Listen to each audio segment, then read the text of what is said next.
So for those of you watching on YouTube, we're waiting for some more students to join the lecture, but while we're waiting, someone asked if we could just go over this idea of initialization condition increments in a for loop. So we'll do that while we wait for some extra people to join.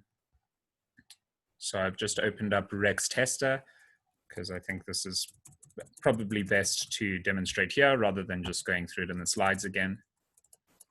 Let me open up the chat so I can see if more people are posting stuff. There we go. So how we introduce the idea is with a normal while loop, right?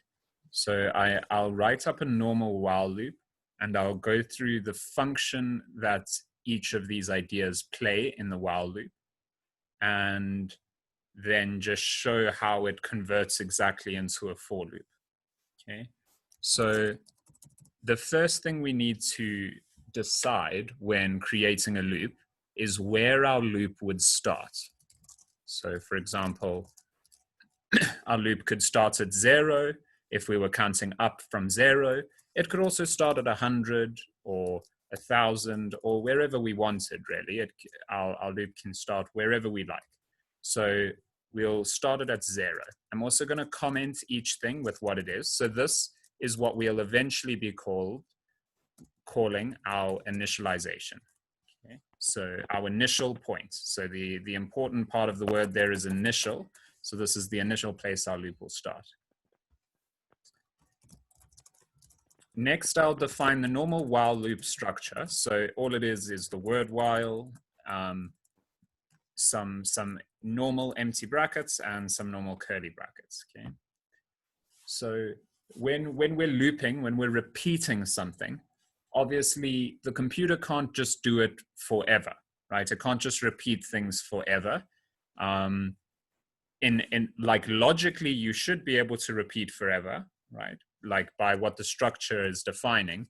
Like if you said while true, well, the word true will always be true, right? So this while loop theoretically should run forever.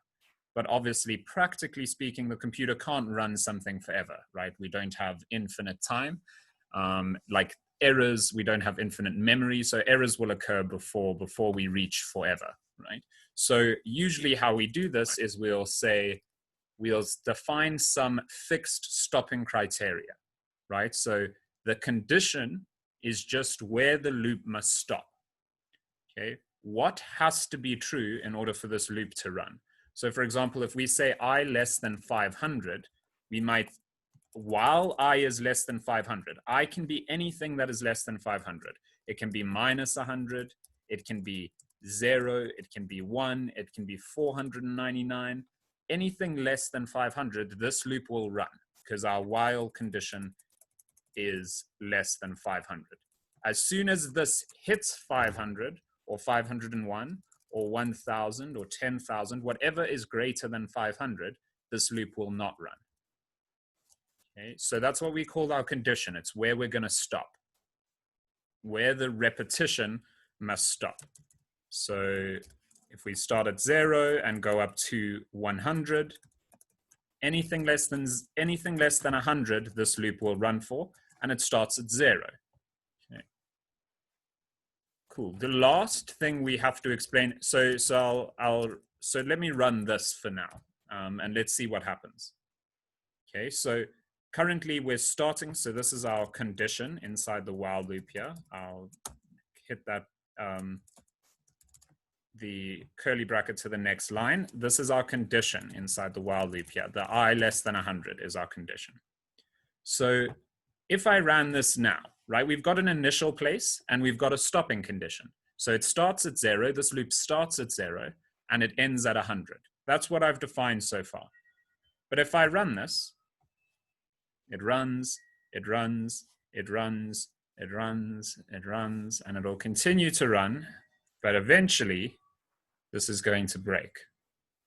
Okay, so you see what this did. This printed out a whole lot of zeros, okay, because you see at each run of the while loop, I print out I, right? At each run of the while loop, I just print out I.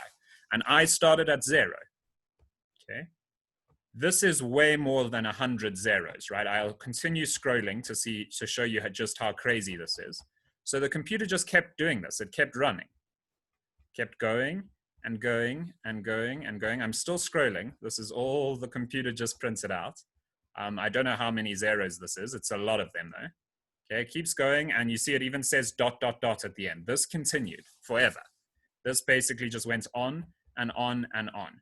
But as we said, the computer can't actually do something infinitely, right? It will eventually break. And so you see it said the process was killed because it had exceeded our given resources. It took 10 seconds and it used 35, whatever. The point is it used too many resources. This was going on for too long. So why did this continue forever? We defined a starting condition or a starting place, our initialization. We defined a stopping condition while I is less than 100, but we didn't tell the computer how to get from the starting point to the end. So how was the computer going to get from 0 to 100? Because it's no use saying, okay, stop at 100, but how does it get to 100? And so that's where the increment comes in, all right? So if I just add one line to this, I'm going to tell it from now on, each loop, just add 1 to I. So I equals I plus 1. Just add 1 to it. So at each step, rather than just staying 0 forever, you see previously I was just staying 0 forever. I was 0 every single time. Now instead of that, it's going to go up. It's going to say I equals I plus 1 at each step. So it's going to add 1 to I each time. What we call this is an increment. It's incrementing because it adds 1. Okay. It can add other things. You can increment in other directions and in other ways, but the most basic way is to just go up by 1. So now when I run this, you can see now it doesn't run forever. It'll just say 0, 1, 2, 3, 4. So I goes up by 1 each time, and eventually it hits 99. Okay. After it printed out this 99, as our increment defined, because at every step the same thing is happening. So as our increment defined, we add 1. So I became 100. And what was our stopping condition? This loop only runs while I is less than 100. So our increment managed to get I from initialization to the condition. Okay. So you can see that it's impossible to define repetition without defining these structures, right? You have to define the initial point. Where does your repetition start? It has to have the starting point. Where does your repetition stop? And how do you get from that the start to the end? So you okay with this, Mabel? Can I show how this works into a for loop itself? And then we'll. Okay, I see a few more people have joined, so that's cool. Okay, so that's clear. Cool. Awesome. And in a for loop, all it's doing is providing a clearer way to define the structure. So to define this exact while loop in a for loop, I would just say for. Okay, so it looks very similar. So it's just the word for instead of the word while, and then normal brackets and curly brackets. But the difference with the word for is that all of these things, the initialization, the condition, and the increments, are all in the same place. So it's just a more convenient way. So I'll say the initialization will go here, semicolon, the condition will go over here, semicolon, and the increment will go over here. And literally you can copy them across. There's no difference. It's the exact same structure. So int I equals 0, I less than 100, and I equals I plus 1. Okay, so I literally just typed the exact things I was typing here into the for loop. Okay, so yeah, cool. I'm glad it's clear. So that's cool. So we were working on the knowledge assessment last week. So I think let's just continue where we left off on that. So we just finished question 6. And the answer was that a byte can hold values from 0 to 255. And I explained how the counting works at the end of last week's lecture.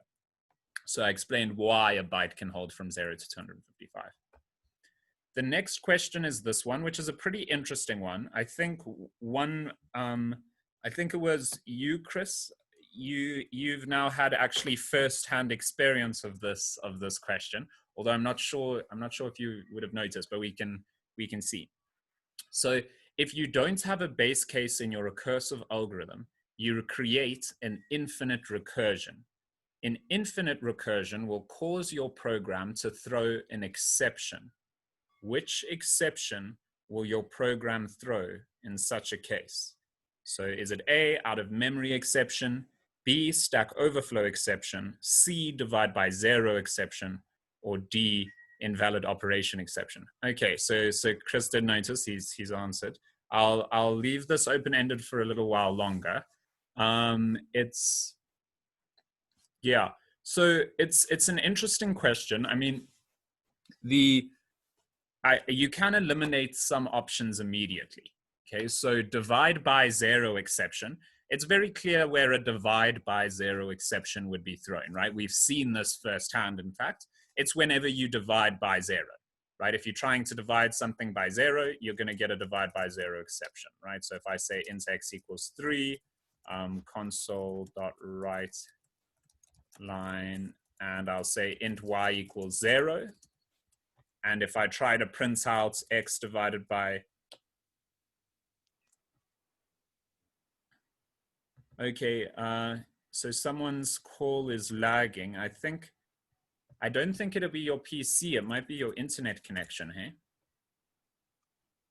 But usually this is why we use Zoom, is because some students have noticed that Zoom is smoother usually than like the other platforms. So we do what we can to address that. But yeah, that's horrible. Sorry about that.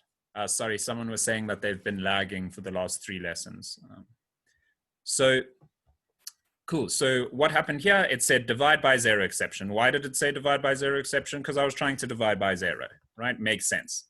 An out of memory exception is also pretty self-explanatory, right? It's thrown when we run out of memory. Okay, the computer has a finite number of memory. If you fill that memory, then you'll run out of memory. Invalid operation exception. This one we haven't seen yet because it's a little bit harder to demonstrate. When we get to like chapter 3, we'll demonstrate that. And so yeah, now 2 of you guys have said it, so that's cool. The answer is stack overflow exception. For the students who weren't quite comfortable with that, I'll show you what's going on there now. Okay, 3 of you got it. That's cool. That's cool. So the answer is B. I'll show you how this happens and why it happens. Okay, so what the problem is saying. For those of you who are comfortable with it, you know, it's still good revision. Okay. So I'm gonna create a method called recurse. Recurse is like the verb version of recursion.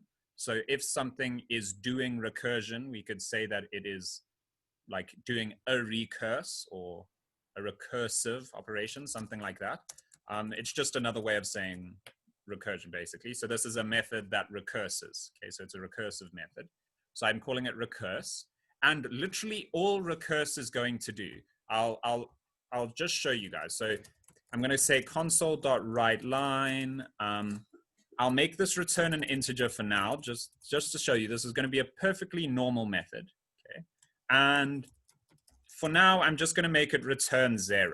All right, so return 0. Okay, so when I run this, obviously we just print out 0. Oh, sorry, I need to call the method. Okay, we just print out 0. So what's going on here? I say console.writeLine recurse. So I call the recurse method, and then the recurse method returns 0. And so wherever I called it is just replaced with 0, and then I print out 0. Okay, so that's all that's going on there. Okay, so this is what you might think of as a normal method. A recursive method will call itself, okay, for some reason. Sometimes that reason can be, you know, quite easy to get. Other times it's less sensible. But for now, what we want to create is an infinite recursion. So all recurse is going to do is call recurse. Okay, That's all it does. So I'm going to, so just to set this up, I say recurse. That jumps over here to call the recurse method. Inside the recurse method, we call recurse. So that runs the recurse method again. But inside the recurse method, we call recurse. So that calls the recurse method again. And then we call recurse, and that calls the recurse method again. Now, again, logically, like in your head, you can picture this going on forever, right? But the computer doesn't have infinite resources. So when I run this, it runs for a little while, and then eventually we get an error that says process is terminated due to Stack Overflow exception. Okay. Stack Overflow exception, that's what happens when we try to create an infinite recursion. Okay, so I'll show you another way to show this is actually in the kata that we've been going through for the last 2 weeks, is the recursion #1 factorial kata. It's a 7Q kata. And you've sort of seen this kata before because we programmed it in class. But I'll go through it now because it's another place where we can see the Stack Overflow exception in action. Okay, so how did we do the factorial calculation? So this was an interesting thing. Chris actually messaged me because yeah, this was a problem he was having, but it's also a really good way to learn the Stack Overflow exception idea. So if you say,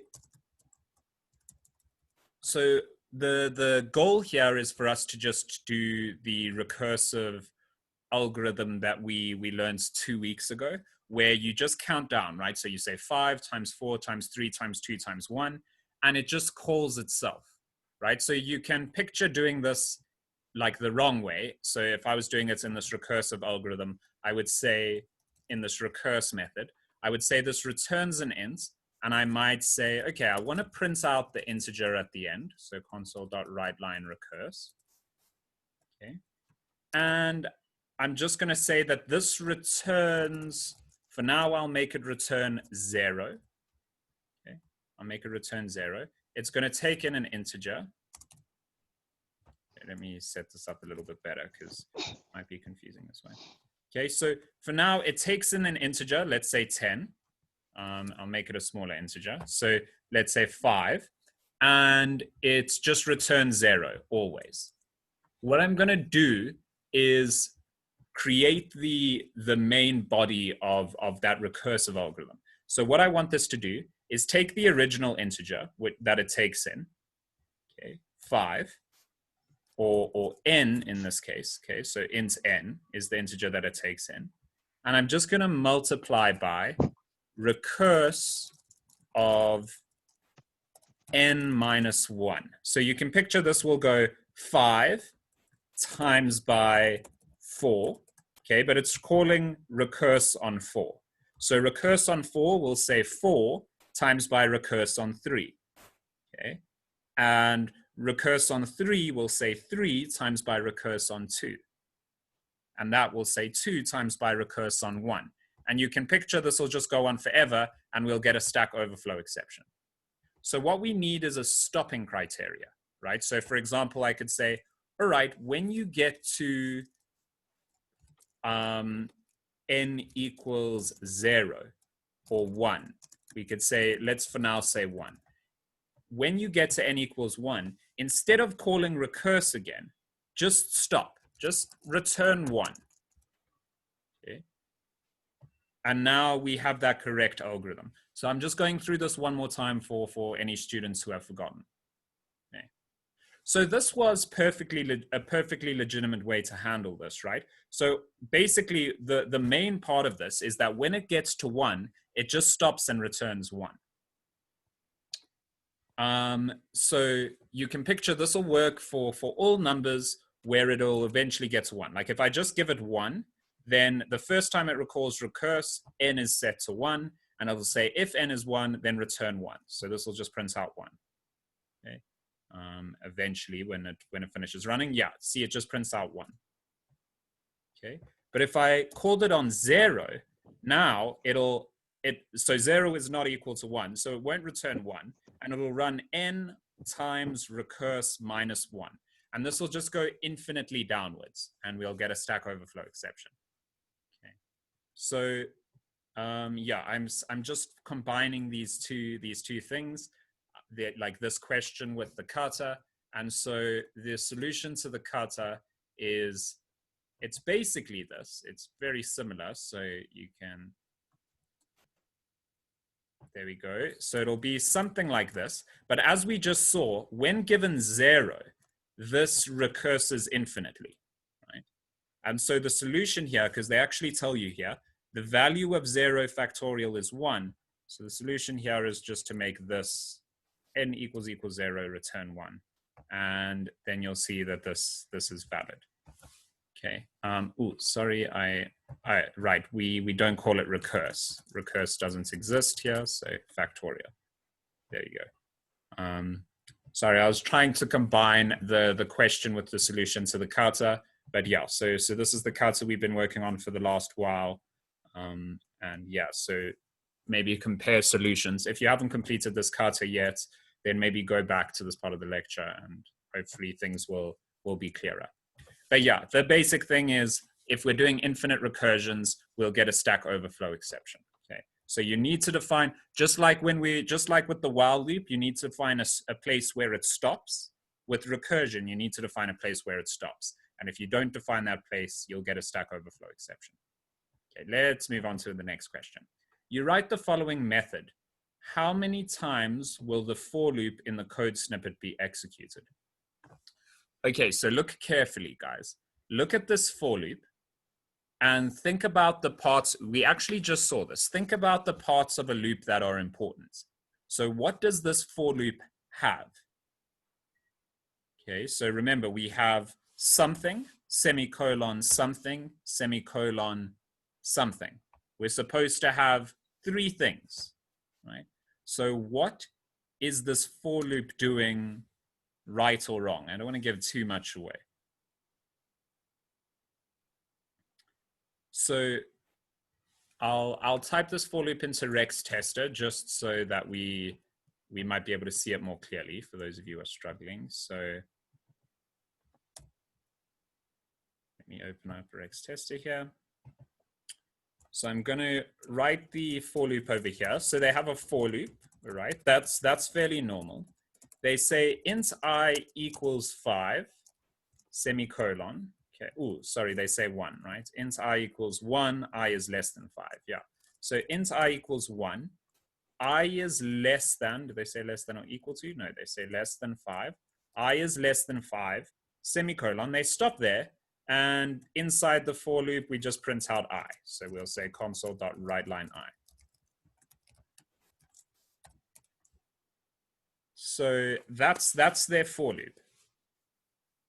So we have int I equals 1. We would call this the initialization, right? That's our initialization. I is less than 5. That's our condition. And then we print out I. How many times will this for loop try to run, guys? Okay, so someone's got it. I'll phrase it in maybe a clearer way. So if we say, what is this for loop missing? Okay. What is this for loop missing? It has an initialization. It has a condition. So it starts at 1 and it ends at 5. But what's its, how does it get from the start to the end, this for loop?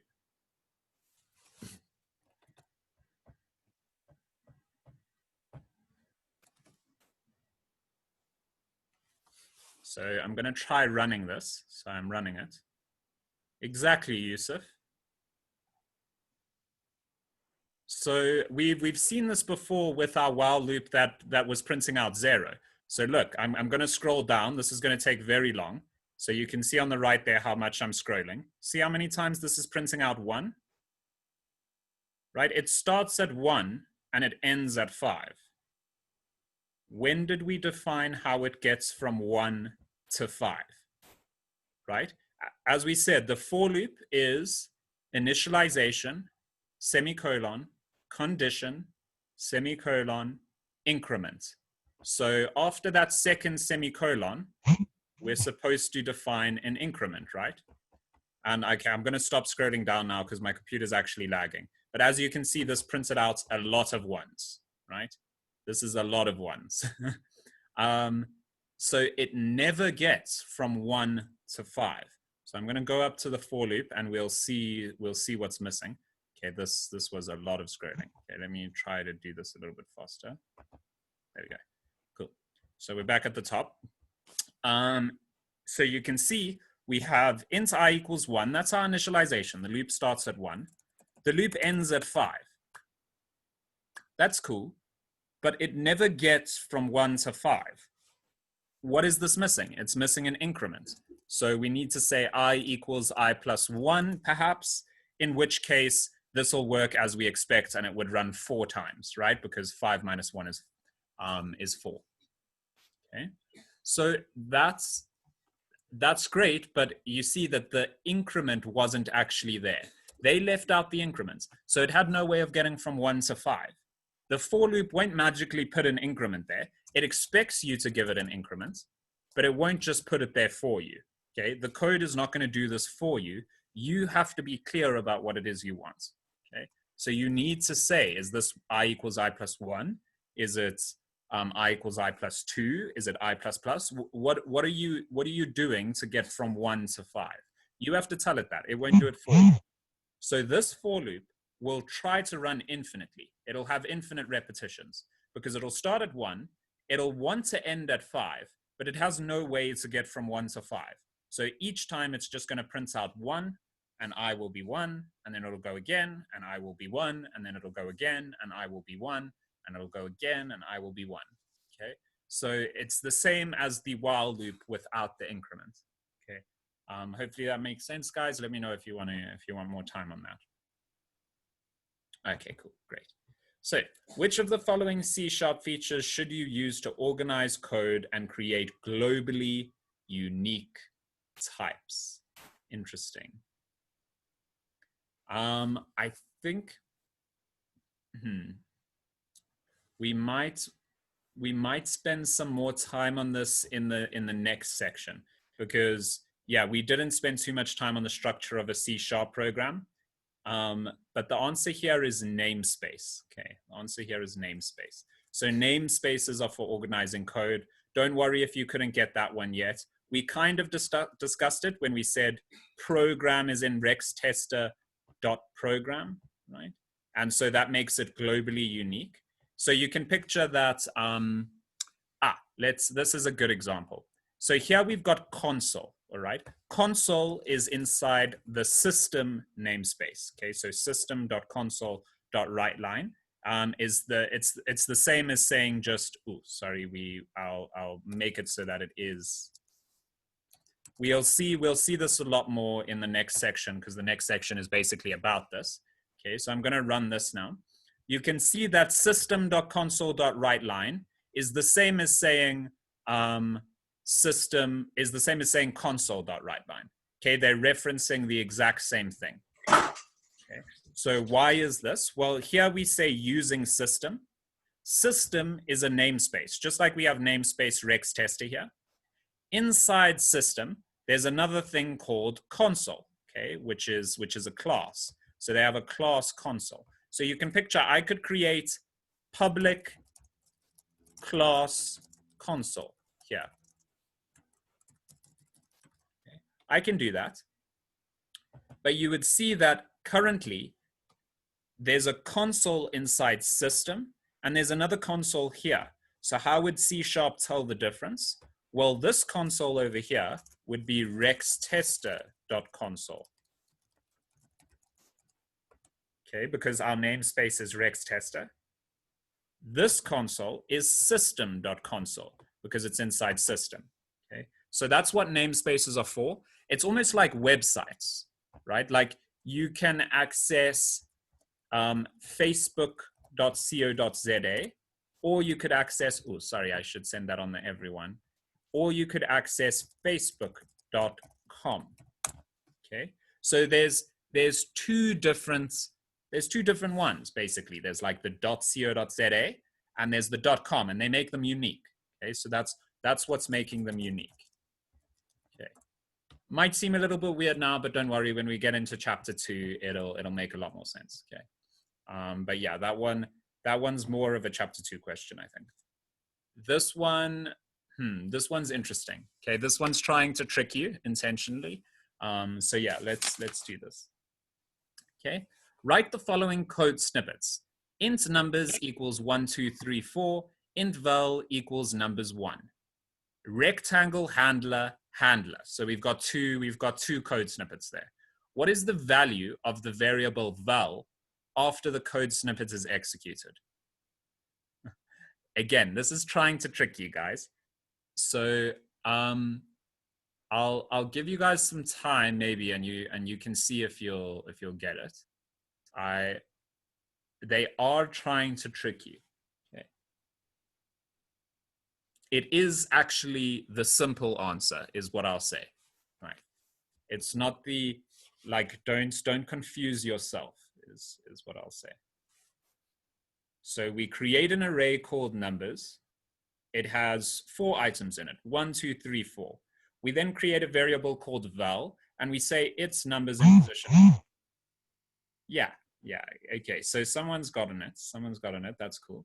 And then we say rectangle handler handler. You guys have never seen this rectangle handler before. That is something that we'll learn about in chapter 2.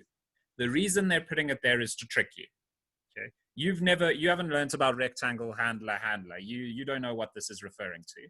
And that's fine. You're not supposed to yet. It's a chapter 2 concept. They're just putting it there to confuse you, okay, to throw you off. It's like a red herring. Okay, so basically totally ignore the second code snippet. It does nothing. The rectangle handler does nothing. So we can say int numbers equals 1, 2, 3, 4. So we're creating an array. And then we set int val to numbers in position 1. So in isolation, what would that code snippet have val as when it stops running? Remember that we start counting at 0. Okay, hopefully, I think enough of you have got enough by now. Hopefully we're okay with that idea. So it is just the simple answer, right? 2. Because numbers in position 0 is 1, numbers in position 1 is 2, numbers in position 2 is 3, numbers in position 3 is 4, okay? So it is the simple answer. Rectangle handler is just there to throw you off, okay? This second code snippet contributes nothing, and they'll often do this where they just try to put 2 ideas that aren't even related into one question just to confuse you. Okay, but that's actually all of the multiple choice. So I think other than this namespace one, which is a bit weird, the rest of them are okay. Eh? So that was all the multiple choice and all the right lines. That's the end of the knowledge assessment for chapter 1. So if you're feeling confident with everything we've seen so far, then you're in a pretty good spot. Okay. There are these scenarios, which I think there's some benefits of going through, especially the first 2. Okay. So let's go through the first 2 in detail. I'll read the description of the scenario. It's on page 30 of the PDF, though, which was sent on the group a while back. So the scenario 1.1, converting a decision table into a C# program. You are developing an invoicing application that calculates discount percentages based on the quantity of a product purchased. The logic for calculating discounts is listed in the following decision table, and that's the decision table that's on your screen. Okay, so that's the decision we're trying to make. We'll read through it and think about it a little bit. If you need to write a C# method that uses the same logic to calculate the discounts, how would you write such a program? So they just want us to think about it, but I think let's actually just do it, because you'll be able to see why decision tables are so nice. Decision tables are great because they give us a super easy way to convert decisions into code. Okay, but let's think about this. So we've got, on the left, we've got a variable called quantity, okay, quantity. So that's what we're doing a decision on. You can picture someone's come to our little shop and they're buying that quantity of goods, okay? Whatever the quantity is. It can be whatever quantity of goods they're buying, whatever goods, right? Like maybe this is kilograms of fish or, I don't know, packets of sour jelly beans, something like that. They're buying a lot of stuff, all right? If they're buying less than 10, if they're buying less than 50, are they buying less than 100? What's the discount? So let's go through these different options with an example, all right? So if I tell you that the person who is at our shop is buying 11 kilograms of fish, how would we go through this? Okay. So remember, how we do it is we have to answer each of the 3 questions we have on the left here. Okay.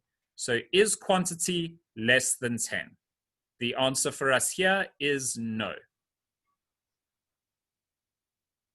Okay. It can also be false. Sorry about my handwriting. I'm using my touchpad on my laptop. Okay. Is quantity less than 10? It's not, right? Quantity is 11. So 11 is clearly not less than 10, right? Is quantity less than 50? No. Yes, sorry. 11 is clearly less than 50. I don't know why I was. So the answer here is yes, right? 11 is less than 50. Okay. Is quantity less than 100? The answer is yes, right? 11 is less than 100. Okay. So what was our answer to each of these questions? We had no, yes, yes. So we have to go through each of our options. This one's yes, yes, yes. This one's no, yes, yes. No, no, yes. No, no, no. Okay. So the option in this case, if they buy 11 things, they are in this part of the decision table. No, no, no, yes, yes. And they'll get a 10% discount. Okay. So that's how we read it. Honestly, I think drawing on it made it even more complicated than it is. It's a pretty simple idea, right? If we say quantity is going to be 99, how do we go through this? We say, is 99 less than 10? No. Is 99 less than 50? No. Is 99 less than 100? Yes. So we got no, no, yes. And so we go to the column that has no, no, yes, which is this one, no, no, yes. And the answer is 15%. Okay, 15%. So that's the discount they would get. So how would we convert this into code, guys? How would we write this in code? How would I make this kind of decision? Anyone have any ideas? There's 2 ways that we can make decisions, right? That we've learned in C#. There's 2 different statements. Can you guys at least name the statements? Let's see if we can start with that. Can you name the 2 statements that we've learned that could make decisions? Is the first one if? The first one is if statements. Yeah, if statements. Pretty good candidate. Okay. And the other one was called it was for a slightly different decision, what they call a multi-way branching decision. What was this other way we learned to make a decision? You guys have seen it before when we made like a compass, and you've seen some others. What was that other statement called? Anyone know? Switch. Yusuf says switch. Clark says switch. Great stuff. Yeah, so the other one was called a switch statement. Okay.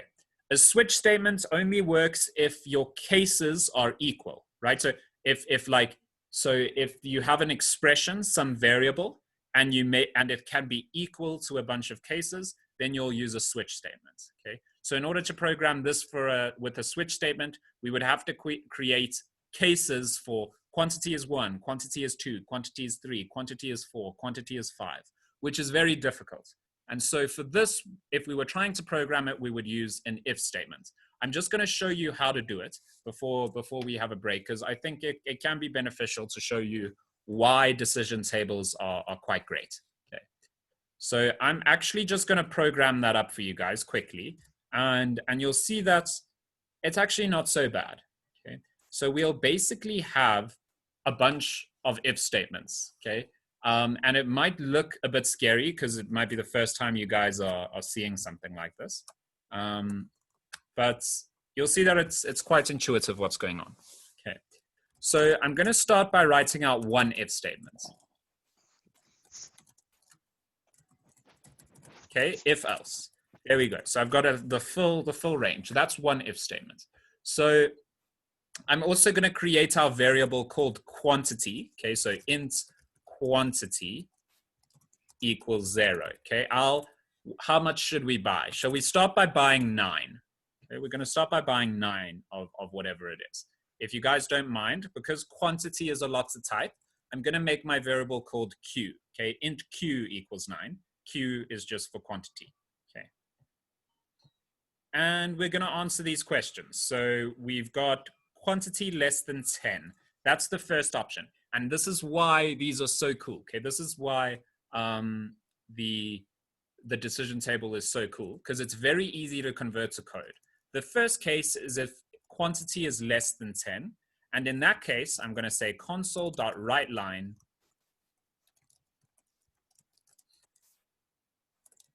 and I'll make it here that the discount is 5%. So I'm going to print out discount is 5%.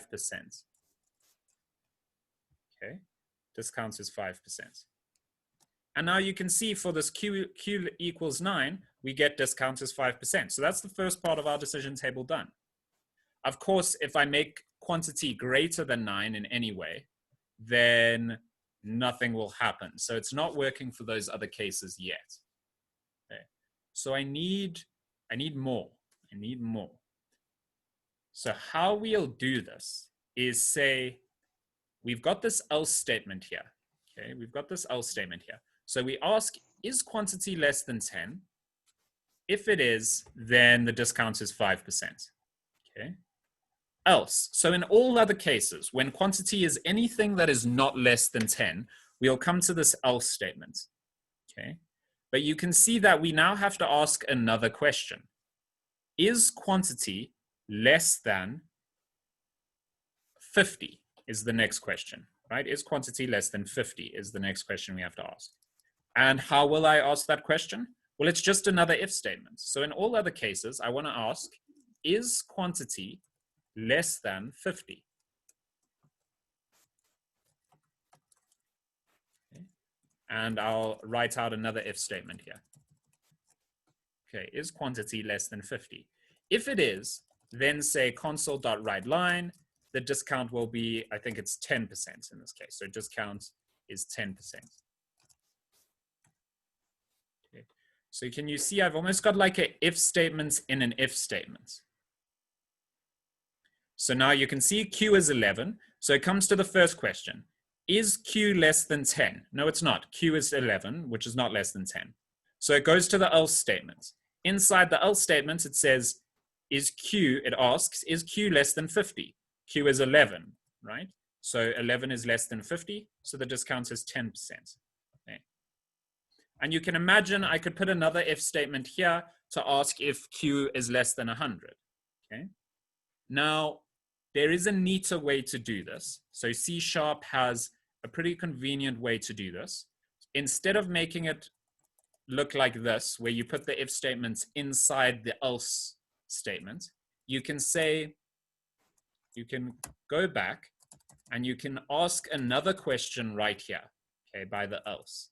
So you can say else if Q is less than 50.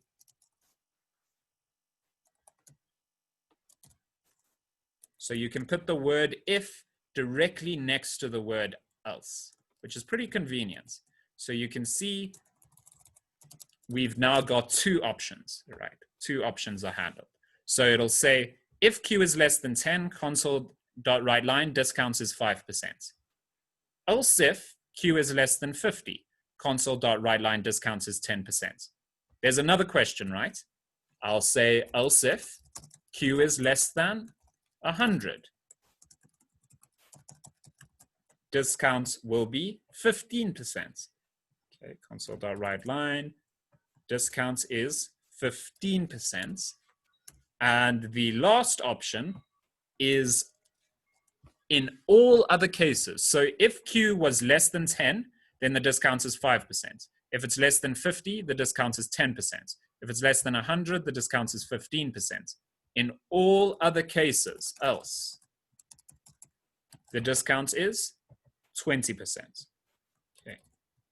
and that will get our decision table into code.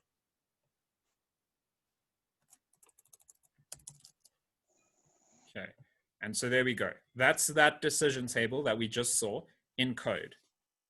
Now, this is it's quite cool, guys, because if you look at the left here, so we have, just picture the quantity as Q. What are our three questions? Q less than 10, Q less than 50, Q less than 100. Look at the code. Q less than 10, Q less than 50, Q less than 100. So all I was doing is copying. I was literally just copying. So when you create a decision table, it makes it very easy to convert your decision into code, okay? Because you just basically copy the conditions into an if statement and it will just work, okay? So this is why people like decision tables, because it makes it very easy to frame a decision in a nice way. And so now you can see I can type whatever quantity I want and it'll give me the correct discount, okay, as per that table, right? So that was the first scenario. I thought quite nice. The next sort of three scenarios I think are less cool, but the second one I think we should look at. This is just showing you guys reminding you guys how to read a flowchart.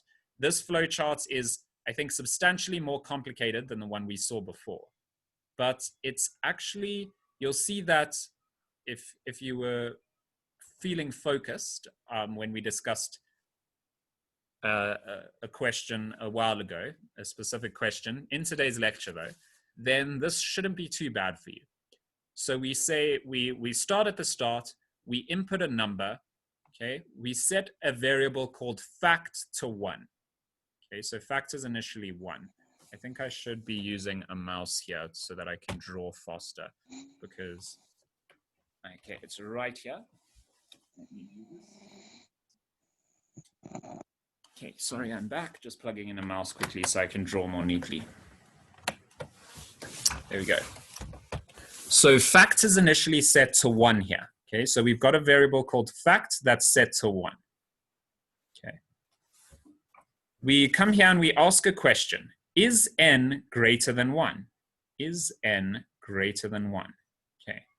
If it is, then fact must equal fact times n. So I think let's run through this with an example so that you guys can see what this is doing.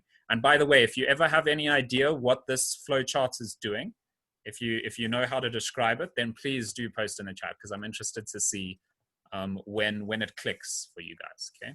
So I input a number. Let's say I'm gonna make n equal 5, all right? I'm gonna make n equal 5. So n is gonna be 5, okay? So fact equals 1, so I set fact equal to 1, all right?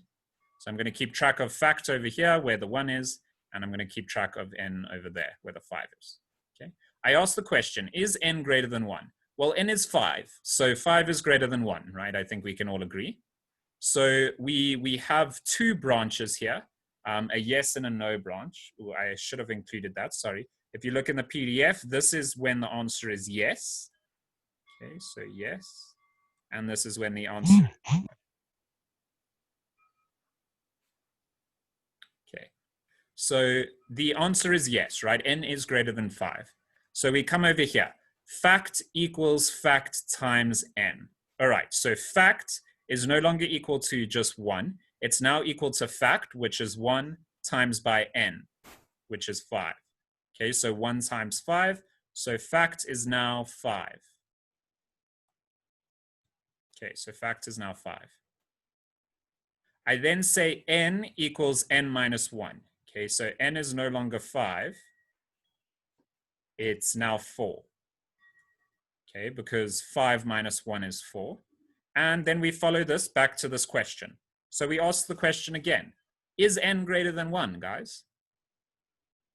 It is, right? N is 4, which is greater than, is n greater than 1? Yeah, so n is 4, which is greater than 1, right? 4 is greater than 1. So we say fact equals fact times by n. Fact is 5, right? So fact, which is 5, times by n, which is 4, gives us what? 5 times 4, That is 20.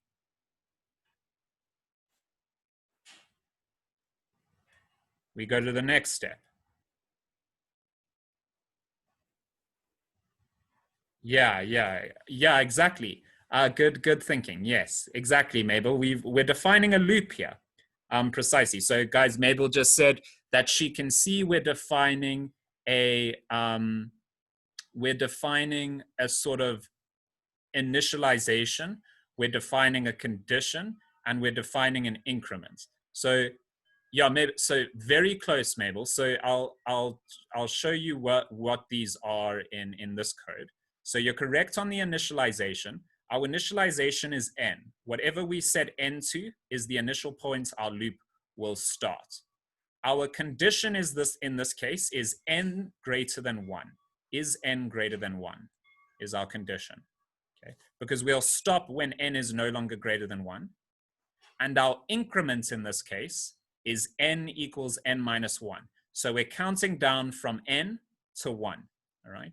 And you can see that it's a loop, guys. So I want to emphasize this. Look that it's a loop. So in a flow chart, this is what a loop looks like, which is quite cool. It's actually a loop. You can see I start over here where n is greater than 1, and the loop is literally a loop in the flow chart. You can literally see it's a loop, right? So I'm drawing it now. There's literally a loop here in the flowchart.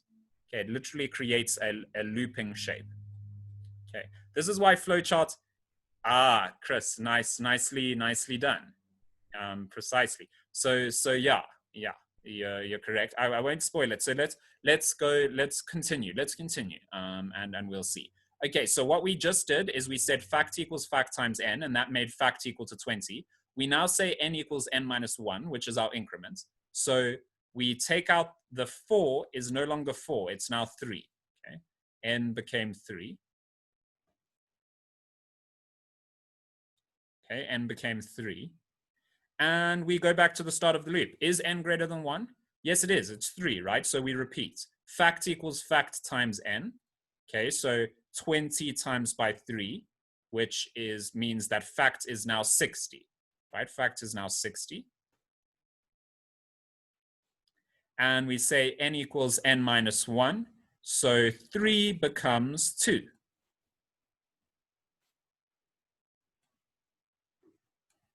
Three becomes 2. And we go back to the beginning. Is n greater than 1? Yeah, it is. N is 2, right? So n is greater than 1. Fact equals fact times n. So the 60 is no longer 60. It's now 120.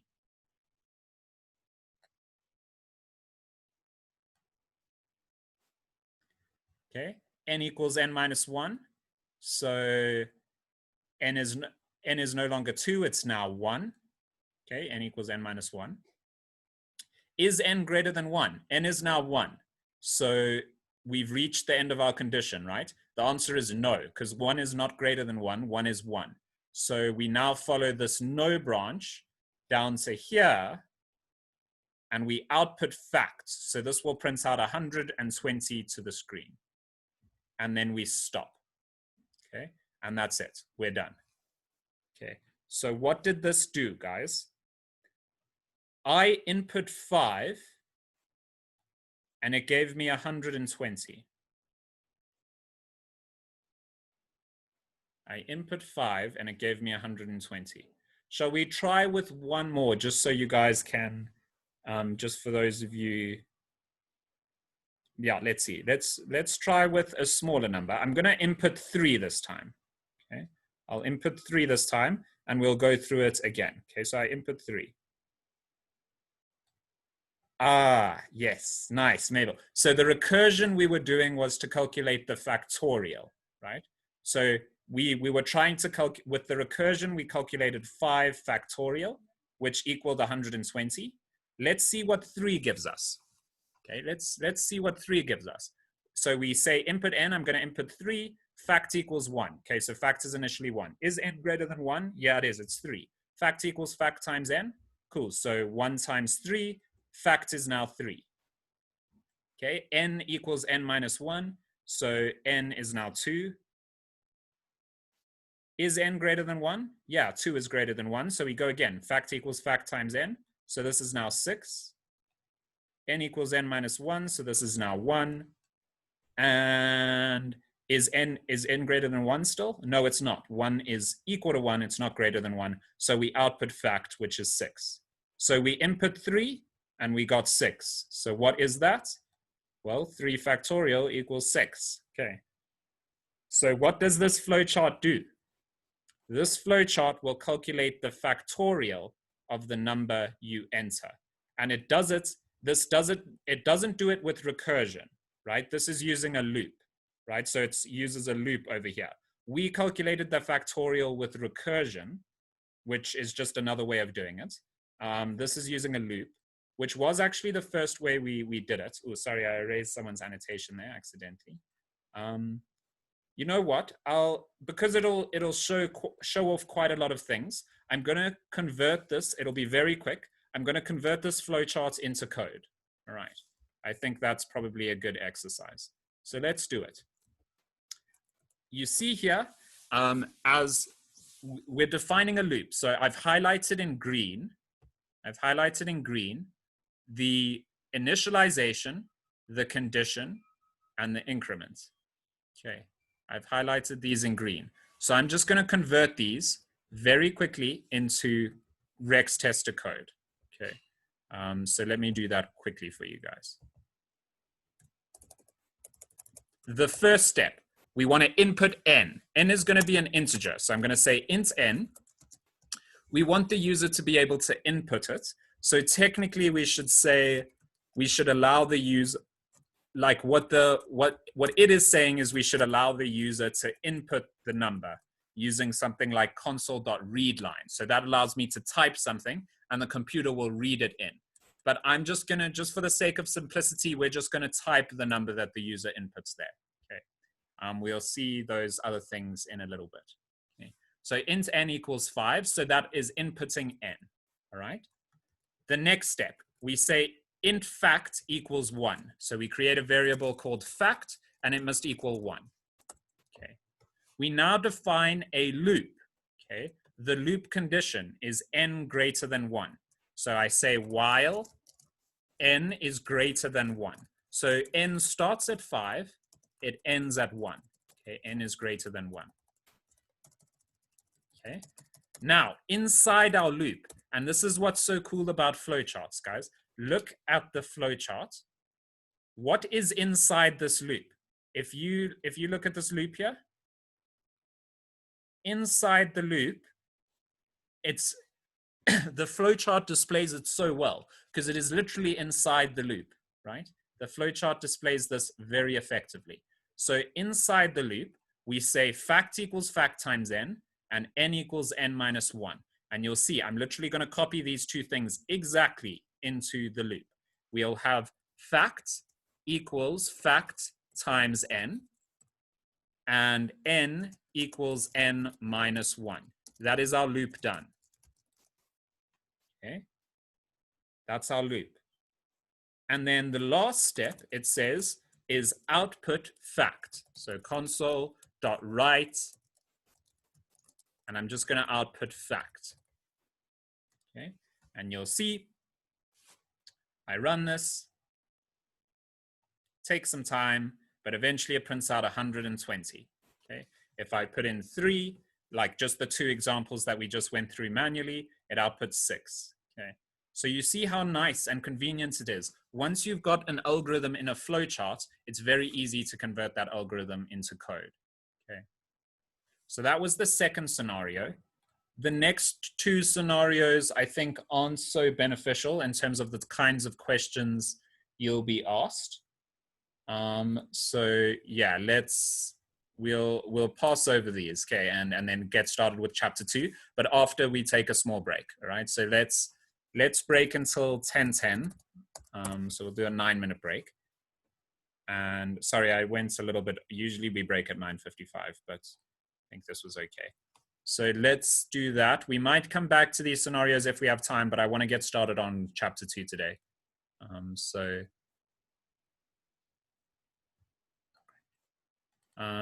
Cool. So Yeah, we'll come back and start with object-oriented programming, which I'm pretty excited for because OOP is like a very important concept in computer science.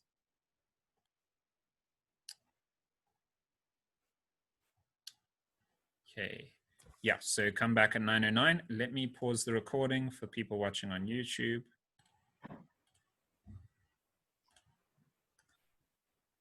Okay. So I sent the chapter 2 PDF on the WhatsApp group, and we're about to get started with chapter 2, which is about object-oriented programming. Object-oriented programming. This is a huge topic in computer science. Some people would say that object-oriented programming is one of the main contributions of computer science, like just as a field. It's a very important topic. It's how basically all of the applications that we use on a daily basis are made and are possible because of these sorts of ideas. It's also a very huge topic, so we'll work through it quite slowly. This I personally think, I don't want to scare you guys, but I personally think chapter 2 is one of the most intense in the course. But yeah, if you can push through this one, things become less theoretical later on. Okay, so but it is a very interesting topic though. Okay, so before we start discussing object-oriented programming, I do just want to revise this idea that we had of methods. All right, so the basic idea is that we can just define a method like this. So public static type name. So public and static, we haven't discussed the meanings of these words yet, but we'll learn what they mean now, which is quite interesting. Okay, so public static type name. So type, that's the type that the method returns. The name is the name of the method. Then we have another type name. So this is the type that the method expects. So what it takes in, the name of the variable that it takes in, and then return and whatever the method returns. So for example, we might have something like this.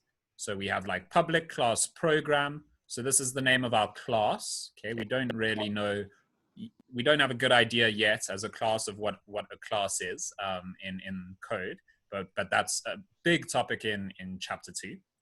And we've got inside our class, we have 2 methods. Okay, so a class contains as many methods as you want. And this class has public static void main. So the main method, that's where we start running things.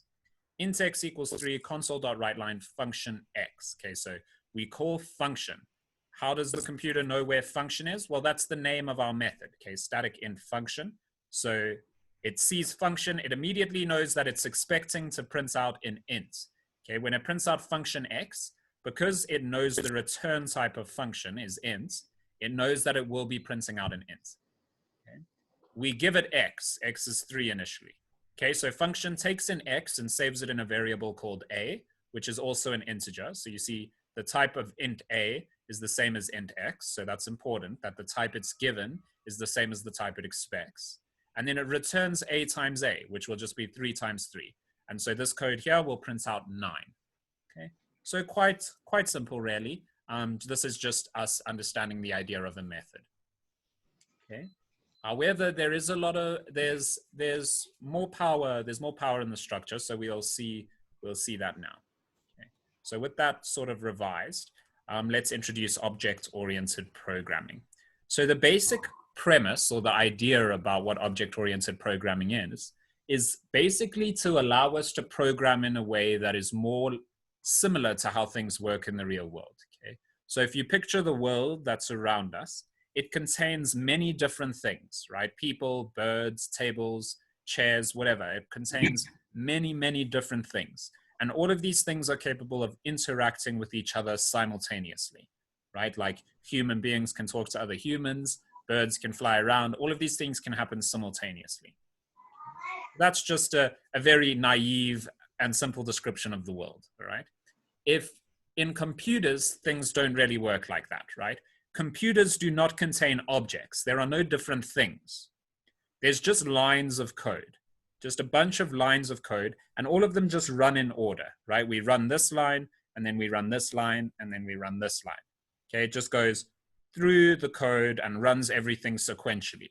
So if you can see, these things are basically opposites, right? Computers work in a very different way to how the world works. Okay. Object-oriented programming will allow us to sort of bridge this gap. Okay.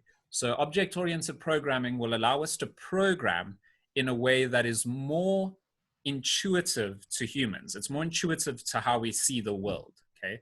It'll allow us to create this idea of objects and interaction, okay, in a way that's more powerful than just how code is run sequentially. Okay. So this is what OOP allows us to do. So yeah, quite a cool idea. So the first thing we have to think about is, how do we describe objects in the real world, right? If we have a good understanding of how we do this in the real world, we might be able to begin to program it. Okay. So let's take a simple example.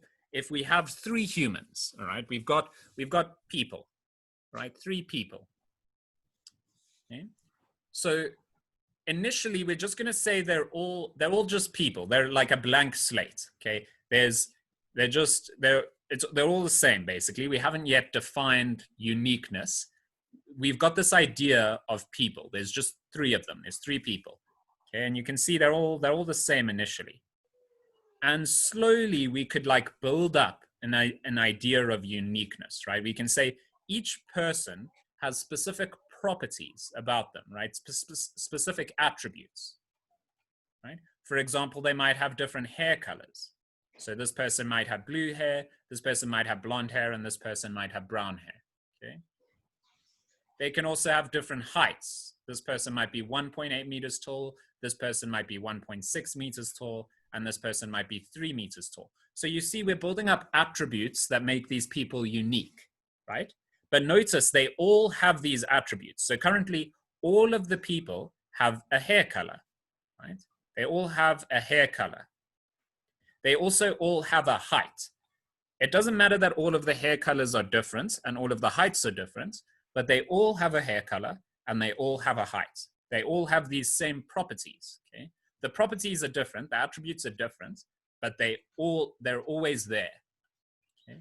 They also might each have a weight, right? This person might weigh 70 kilograms, this person might weigh 75 kilograms, this person might weigh 200 kilograms, okay? This person on the right is a giant, right? 3 meters, maybe like a rugby player or something, or basketball player. Okay, so we've got these 3 people, and we're building up properties that make them unique.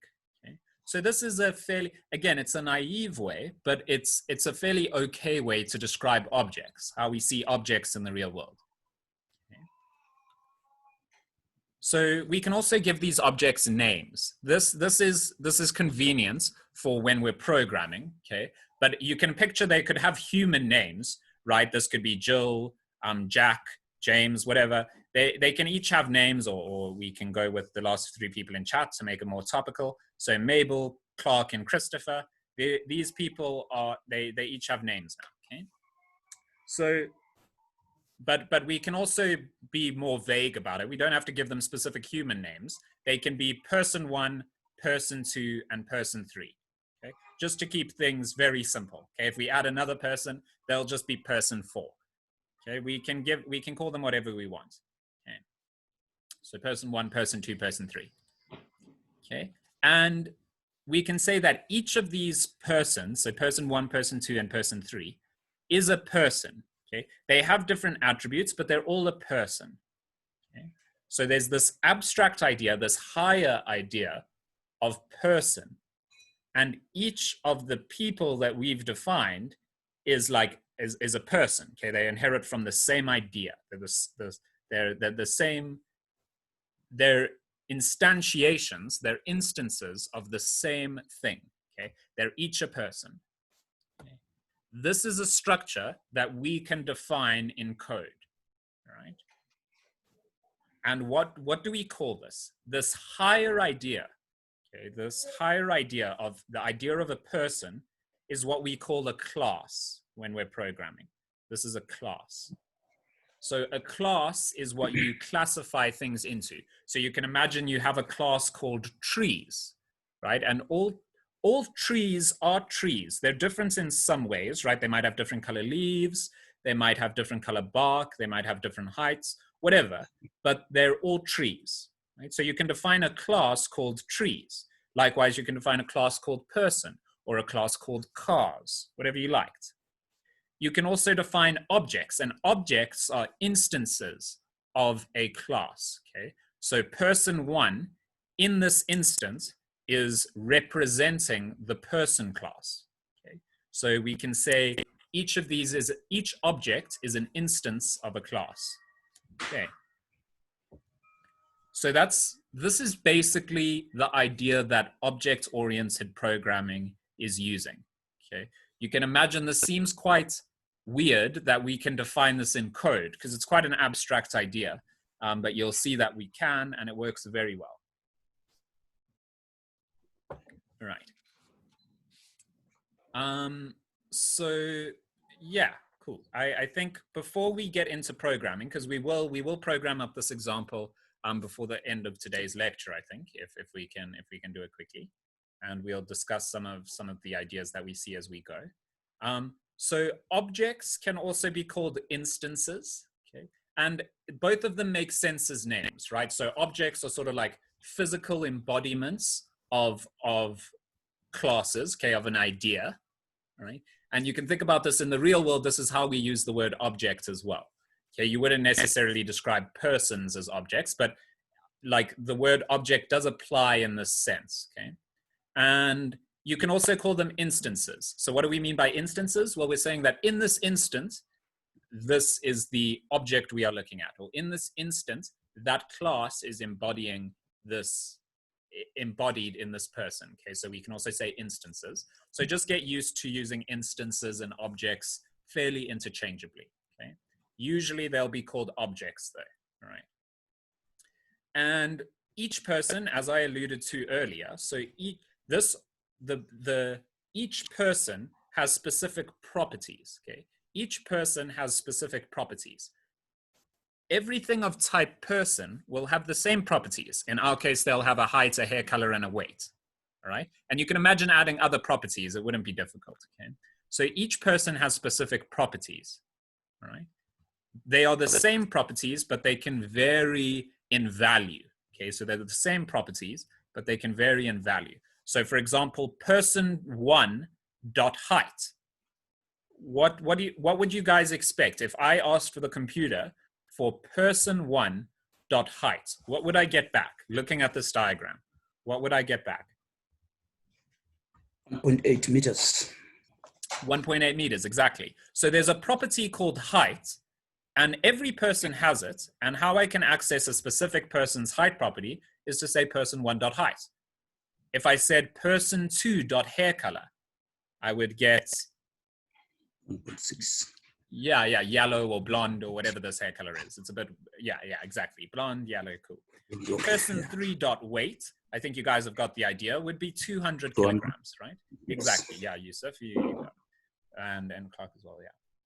So you can imagine I can switch this around, right? I could also ask for person two dot weight, and that would give me 75, or person one dot hair color, and that'll give me blue. Okay. So there's a bunch of variations I can do on this. So we've got this idea that objects can have attributes, they can have properties, right? Now this one might be a bit abstract, but we'll see it in code as well. Objects can also do things, right? Like if you think about that earlier definition when we were trying to describe the world, we could say that the world is made up of a bunch of different things and they can all interact simultaneously. Okay, so currently what we've got, we can describe these objects, okay? But there's one more idea that we need. Objects can also do things, okay? So for example, if I said person one dot run, what would you expect? You would expect someone who is 70 kilograms, 1.8 meters tall, and has blue hair to run. So it would look something like this. If I said person two dot run, you would want someone who is 75 kilograms, 1.6 meters tall, with blonde hair to be running. Okay. And so the objects can also do things. And how we define what those objects can do is in methods. All right. So this was maybe quite a lot to take in, but let's go see what this would look like in code. And I think you guys will see that it's pretty intuitive and quite clever. Okay. I just want to see, yeah, cool. So here I am in Rex Tester. And yeah, so after seeing the diagrams, you might be like, well, how can this possibly be defined in code? This is a bit weird. It is a bit weird, but it is doable as well. So yeah, let's see how we do this. So guys, I also will just say, so the PDF was just sent on the group, the chapter 2 PDF. The numbering might be different though, but let me just tell you where we currently are. So currently we'll be working on, yeah, around page 34 to 36. 36 is probably where you want to be. Yeah, we'll be working around page 36. Okay, so I think a good place to start is let's define one person. Okay, so we're going to define a class called person. Right? So as you can see, I'm in the namespace called Rex Tester. Okay, so I'm in that namespace, and you can see, so if I click on that curly bracket, you can see it highlights the end curly bracket. So we're coding over here. Okay, you can see that that's the namespace that I'm in, and I must work within that namespace so everything stays uniquely identifiable. Okay. There's already a class inside this namespace called program. Okay, and that class starts over there and ends over there. I want to define another class now. Okay, so I'm going to say that my class is going to be public class person. We'll discuss the meaning of the word public and things like that later. For now, we want to get the idea of a class, okay? So class person. Okay. So I'm currently attempting to define this structure. Okay, class person. Public class person, like that. Okay.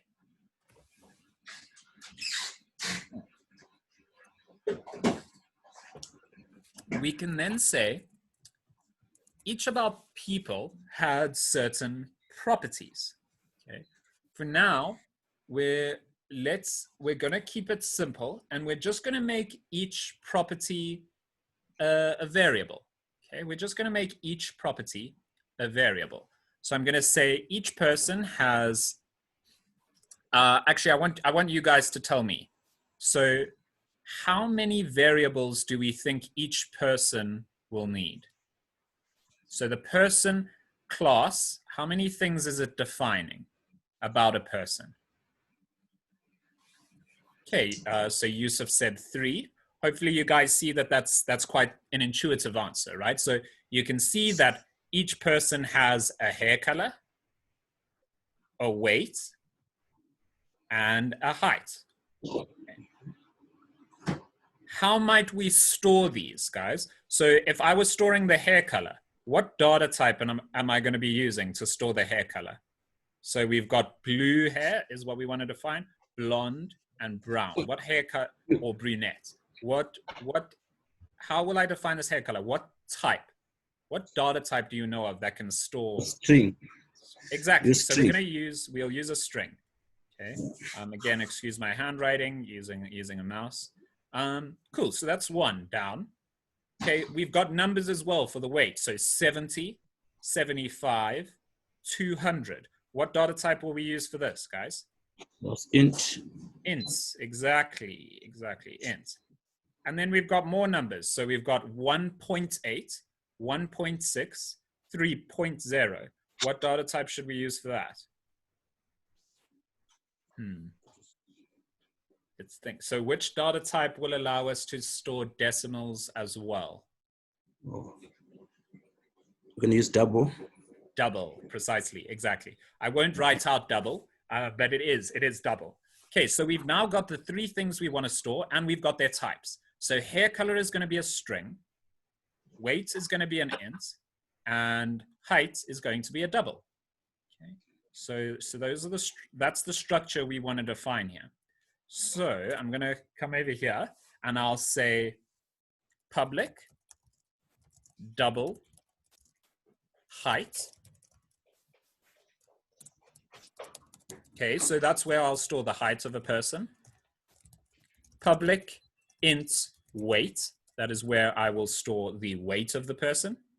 And public string hair color, that is where I will store the hair color of a person. Okay, not too bad. So I think let's start by just seeing if this structure works as it stands currently. Okay, so I now want to create a person. All right, I want to create a person. I'm going to create, for me, you can create whoever you want. I'm going to start by creating person 1 over here. Okay, I'm going to start by creating person 1. So I'm going to say, so this is an important, so focus on this, guys, focus on this. So I'm now going to create an object of type person. So I've defined this class over here, all right? I'm going to create an object of type person. How will I do this? I will say person. Notice what I have done here. I have defined, remember how we create a normal variable. So I'll show you how we create a normal variable again. We give the data type. We give the name of our variable. The value. Okay. And we give a value for our variable. That's how we create a variable. And remember, we can give a value. We don't always have to. Okay. So I'm going to say person 1 equals new person. Okay. Interesting. So, and so that runs. So what did I do here? The type of my person. So the type, so first I create a variable where I can save this. So I tell C#, okay, create a variable that is large enough to hold a person. Okay, so this variable needs to be able to hold a double, an int, and a string. Okay, so it goes ahead and it creates a variable capable of holding a person. Okay, it calls that variable, so it calls it person 1. Okay, so we know what's happening here. This is the same as when I say int x or double y or string name. It's the same thing, except now the type I created myself. I created the type myself. And then I set it to a value. I say, okay, in this place, just save a new person. Okay? So a new person is just, they have space for a height, they have space for a weight, they have space for a hair color, but those things aren't defined yet. Okay, they're just empty. All right. So I've gone ahead and I've created a person. Cool. I can now define this person's attributes. Okay, so we said person 1's height was 1.8, their weight was 70, and their hair color was blue. So I'm gonna go ahead and define these things for person 1. So I'm gonna say person 1 dot height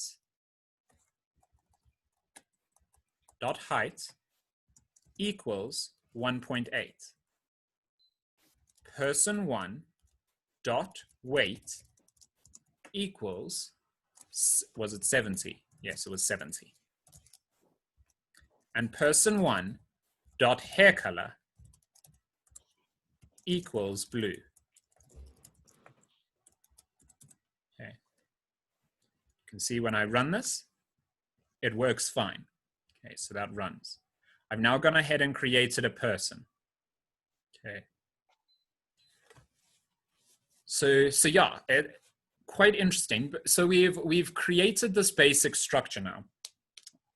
Ideally though, so you can imagine if I was now creating a lot of people, it might take quite a long time, right? Because you see what I had to do here was type person 1 dot height, person 1 dot weight, person 1 dot hair color, right? You can imagine if I was creating person 2, I would have to do all of this again, right? Not the most efficient way of doing things. Okay? And so C# allows us to define something called a constructor, So the constructor will allow us to create a person very quickly. And we'll be able to create a person very quickly. So I think, so when we want to initialize, so you see I've set the initial value of these things, right? So I said person 1's height is 1.8, person 1's weight is 70, person 1's hair color is blue. So what we call this is initializing the values. Okay? So I'm setting the first value for all of these things. And you can imagine they could change over time, right? Like if we defined a method to run, we might say that, I don't know, if they call that method enough, weight goes down or something. We could do anything silly. Or if we allowed them to dye their hair, they could pick a different color hair, right? So these values, the values of these variables could change, but we're setting the initial values. And so if we want to initialize variables efficiently when creating a new object, we can define what is called a constructor. Okay? This might seem like a very weird word, but think about what it's doing. The constructor is a method that will allow us to construct an object. Okay? So when I'm creating a new person, I want to construct the object, right? I want to set their weight, their hair color, and their height. Okay? How will I do that? How will I construct that object? I'll define what is called a constructor. Okay? There is a set rule in C# for defining constructors, and this is true in most languages. Okay? If you go on to learn other programming languages, this will be true in those as well. Okay? The constructor has the same name as the class. Okay? So I'm going to create a constructor that will allow me to set the height, weight, and hair color of this person very quickly. Okay? So what will I do? I'll say public. It's just a method. So, but remember, the constructor has the same name as the class. Okay, so this is public person because the class is called person. So I'm defining a constructor. Okay. So what is the constructor going to do? It is going to set the initial height, weight, and hair color of each person that we create. Okay, it is a method. So how many variables do you think our constructor is going to take in? Remember, when we create a method, we give it the variables that it expects. How many variables will this method take in order to construct a person? Anyone know? Yusuf, in a way, has already answered the question.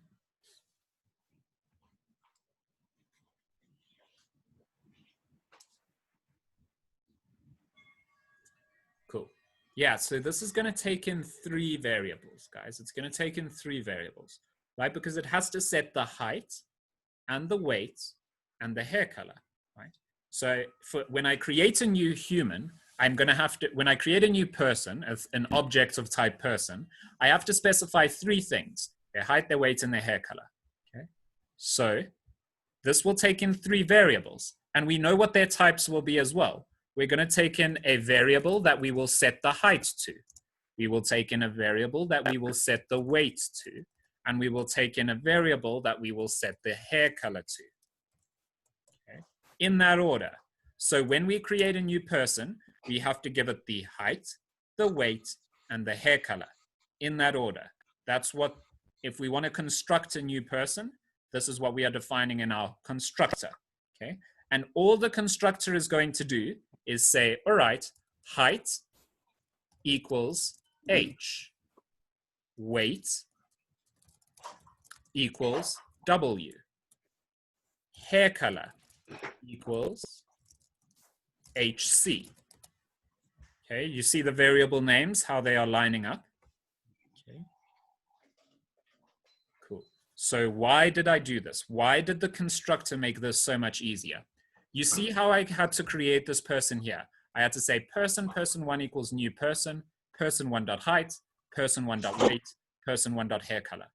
What the constructor will allow me to do is define this in a much faster way. So I'll show you what happens. I'm no longer going to define the height, the weight, and the hair color over here. So I'm going to remove all that. Okay. And I'm going to run this, and you'll see that it doesn't allow this to run. But what I want you to see is the error that we're given. Okay, so it says errors, all right? It says there is no argument that corresponds to the required formal parameter h. So it's looking for this. It's looking for this h variable. It says you were trying to create a new person, but I was looking for this h thing, this double h, and there was nothing you gave me that was h, right? So it was looking for a double. So let me give it that. I'm going to give it a double. I'm going to say 1.8. And I'm going to run it again.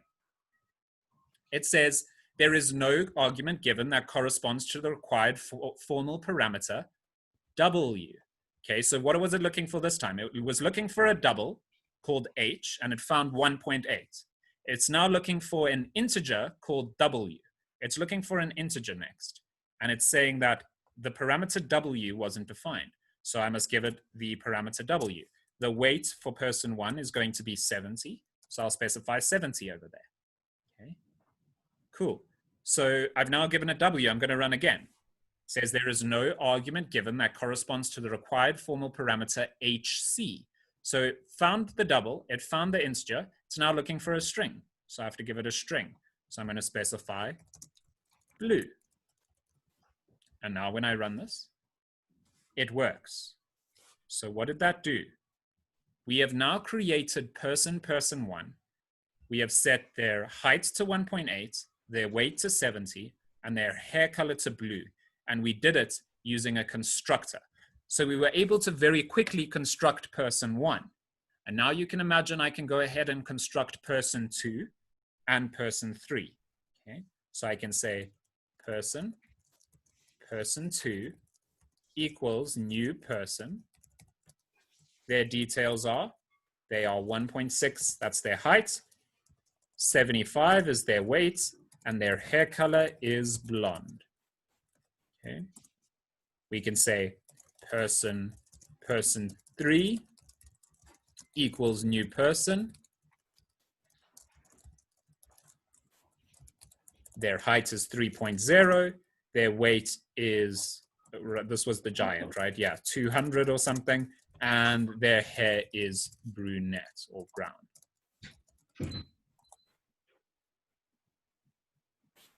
So I've now gone ahead and created 3 people very quickly. Okay. So what does this allow me to do? Why is this cool? Well, you can see now I've defined this structure. I've defined my own type. So you can think like, if you were ever wondering, we know how to save integers. We know how to save doubles. We know how to save strings. We know how to save all of these different things, and we can do quite cool things with all of these data types. But what if you're saving something that isn't one of those data types? Like, how do you save a person? Like something with a height, a weight, a hair color, a bunch of different characteristics. How do you save a person? Now you know how. You create your own class. Okay. How do you save a car? A car has a wheel type, a body, different paint. How do you save that? Well, now you would create a class called car, and you'll be able to save all of these different kinds of cars. Okay, cool. But let's now see if this is working as we expect.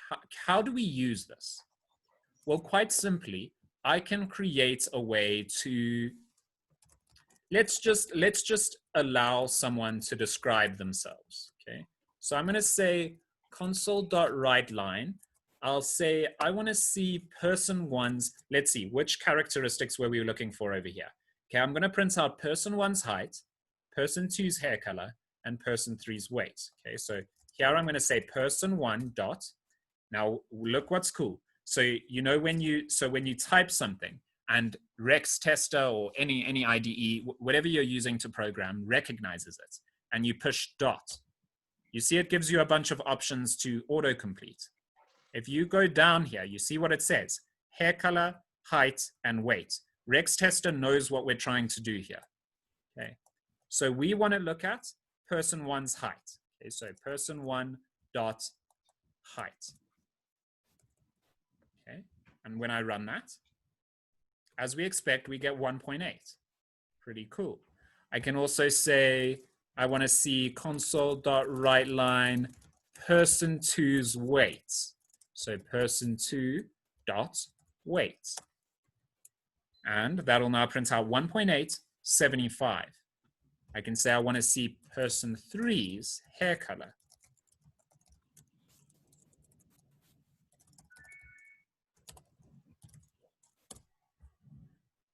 Okay, and so you see we now get 1.875 brown. Okay, so quite cool that we can define such a complex type, right? Like this type is storing so much for us. But let's see how you can use it in a very powerful way that is quite cool. So what I'm going to do, instead of doing this, you see where I went through and I said I was looking for person one's height, and then I might look for person one's weight, and then I might look for person one's hair color, right? Like this is a lot of typing. I'm instead going to define a method that allows a person to describe themselves. Okay. So we've got this idea of a person one, person two, person three. We're going to make a method that allows a person to just very quickly describe themselves. Okay. So what I'll say, I'm going to come down here and I'm going to say public void. So it doesn't return anything. This method just allows the person to describe themselves. And I'm just going to say, I'll call this method describe. I'll just call it describe because that's faster to type. All right. So I'm just going to call it describe. You know what it's supposed to do. Okay. It doesn't take anything in because the person obviously already knows themselves. You don't have to give them any information. Okay. And all this is going to do is allow the person to print out all of their things. So it's going to say their height, their weight, and their hair color. We maybe should have given them each another string that's their name, because it's obviously these people don't have names, but that's fine. We'll stick with how we're doing it now. You can create your own person class and give them whatever you want. I just wanted types that had a lot of different data types, or qualities, attributes that had a lot of different data types. Okay. So what will we do? So I'm just going to say console.writeLine. Okay. So we're going to say my height is, okay, my height is plus height. Okay. And so let's start with that. So now instead of, I'm just going to ask person one. I'm going to test it out on person one. I'll say person one dot describe with little brackets around it. So I'm going into person one and I'm getting this describe method over here. Okay. And let's see what that does for now. My height is 1.8. That's what it prints out. My height is 1.8. So why did it do that? Well, it went in, it said my height is height, and person one's height was set to 1.8. I can also say, I'll put a little comma there. So I'll say comma, my weight is plus weight. Okay.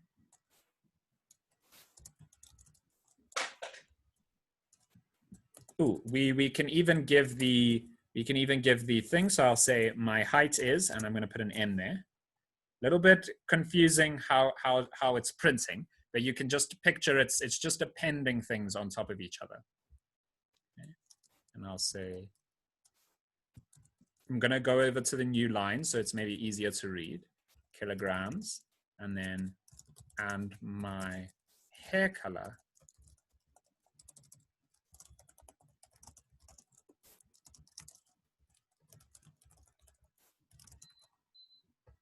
all right. So quite a long right line, right? It's very long, in fact. But let's see what this does quickly. So if I call person one dot describe,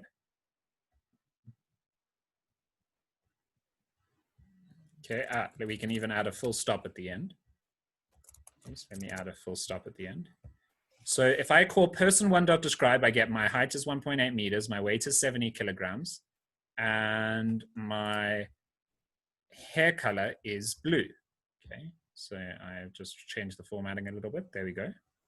Cool. Quite a long print statement, but watch how quickly I can do things now. So I can ask person1 to describe. I can say person2.describe, person3.describe. So each of them is calling their own version of this method, each of these objects. And you can see when I run this, and it eventually works. There we go. Look at that. We've got a full description of every single person. Okay. So my height is 1.8 meters, my weight is 70 kilograms, and my hair color is blue. My height is 1.6 meters, my weight is 75 kilograms, and my hair color is blonde. My height is 3 meters, my weight is 200 kilograms, and my hair color is brown. And if I change one of their characteristics in the constructor when I create them, like let's say person 3, we'll make their hair red or something. Okay. You can see that now their hair color is red. Okay. So this is the power of object-oriented programming. It allows you to define things like this very quickly and very easily. All right. So yeah, we've got methods. So we've discussed this idea of a constructor. It allows us to construct different objects. We'll discuss public and private next time, I think. And yeah, we'll discuss that. So for now, what do I want you guys to know? Okay, about object-oriented programming. We've got this thing called a constructor that allows us to construct objects. A class is what we might call the blueprint of an object. Okay, it's the blueprint of an object. What do we mean by that? You see how the person class is basically defining a template or a structure by which to create persons or people. Okay, so the class is the blueprint of the object.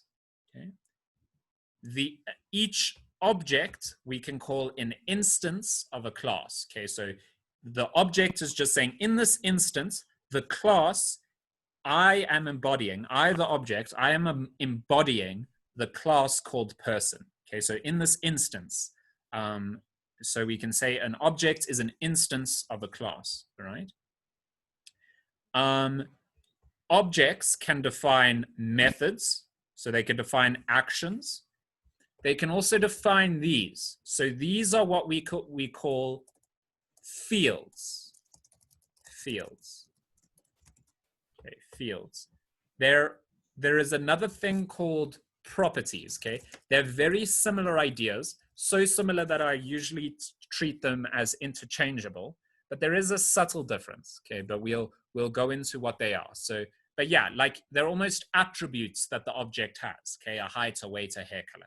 So we can say that a method can define, a class can define methods and fields and properties. Okay, so methods, fields, and properties.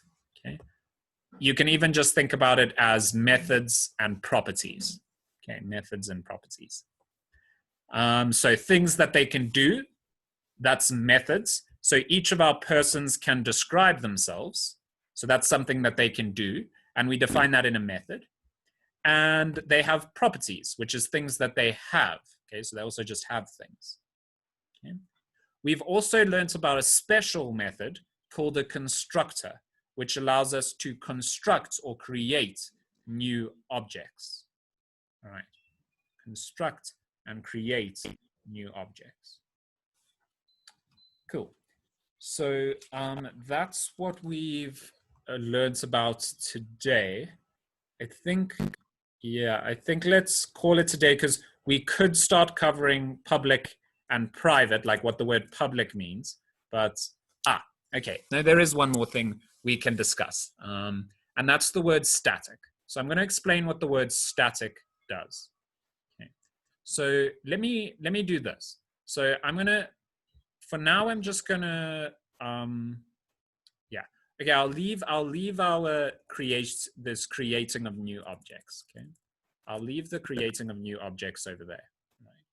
But what I want to do quickly is just show you what the word static is doing. So notice that this describe method is not static. Okay? It's not static. Okay? What static means, if a method is static, it means that I do not need an object to access it. Okay? Means that I do not need an object to access it. So what do we mean by this? You can see that the main method is static. Why is that good? The reason the main method is static is because I don't have to create an object of type program to access it. Okay, so I don't have to say program, my program equals new program. Okay, and then say my program.main. If main was not static, I would have to do this because a static method can only be accessed through an object. Okay. So if you define a method as static, it means it belongs to the class. It doesn't belong to objects. Okay. So yeah, the reason I don't have to do this is because the main method is static. It doesn't need an object to be called, right? So let me show you that. Let's say I try to say person. So I'm not saying person 1 or person 2 or person 3. I'm accessing the class directly. I'm saying go into person and use the describe method. Person.describe. You can see that this will just, it says fail. It says an object reference. An object is required for the non-static field, method, or property person.describe. So in order to access describe, I need to create a person object. I can't just access describe directly. And that makes sense, right? You can look at the method describe. What does it do? It prints out the height, the weight, and the hair color of a person. But in order to define the height, the weight, and the hair color, I have to actually create a person, right?